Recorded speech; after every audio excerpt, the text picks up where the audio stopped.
Hello, my name is Kate Westerhouse, and today I'm going to be taking you through a resource called Popplet. So Popplet is a free resource. You can make up to 10 Popplets in 1 month for free. I don't recommend that you purchase anything more. I think 10 is plenty. But to get to the website, you go to popplet.com, and if you scroll down, you'll see that you can use it both on iPad and on any computer.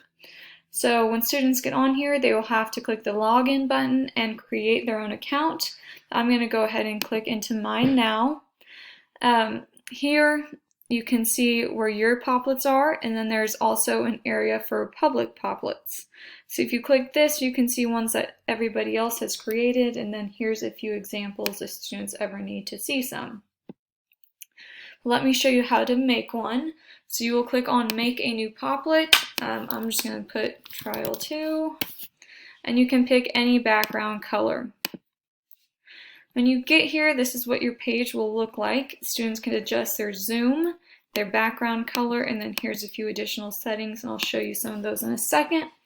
But to get started, all you have to do is double click on the screen, and it will pull up a text box. This one I'm just going to put Title in the middle. And you can adjust the border color of it. You can adjust your text size. You can also add a drawing if you would like to. So I'm just going to draw a few little curlies so students can draw in there. And then they could also upload a video, or they could upload an image from their computer or online. Another feature on this is resizing, so you can use any of these arrows to resize your text box. Once you've got your first one done, Popplet is usually used to make mind maps or things of the sort, so you can use these circles to make new additional text box. If you do not want to use this for a mind map, what you could do is let me delete these out real quick. You could make a comic strip kind of setup or something similar to that. So I'm just going to make a couple more boxes. And you could kind of just have students create a comic strip. Now this will save as students are working on it, but something cool that you can do is if you click this share button, students can add a collaborator. So to add a collaborator, all they'll need to do is enter another student's name or email address. You can add more than one, and they can all work together on this at the same time from their devices. So it's not 3 people trying to work on one device. They all 3 can use their device and edit it at the same time, which is pretty awesome. They could also share it using these links, but if you'd like them to print it out or anything, they can export as a PDF, JPEG, those options there. You can also just print it straight from here. Here you can also organize. There's more organizing options, and then again they can add a Vimeo video through this link right here.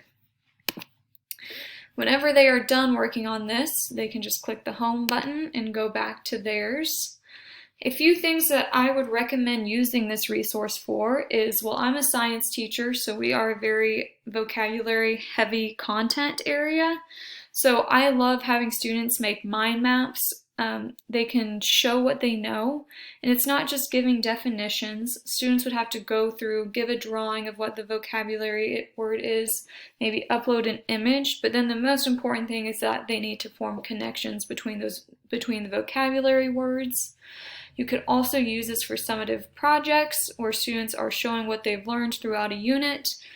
Also with that comic strip format, you can have students do storylines, things like that. An example of something I made this morning is just this mind map of kind of introducing myself to students. So here you can see like a welcome page, who I am, then I would add classroom rules, what are we going to learn, and how can I contact my teacher. So it's pretty cool when you add photos and drawings in there. In terms of Bloom's taxonomy, I would say that this falls into the analyze and evaluate. And that's because students aren't just outright giving definitions. Through using mind maps, they're having to show how ideas or concepts are related and connected to one another. And you could possibly get into the create criteria if students are using this for a summative project. just because you could have them upload videos, upload images to this as well.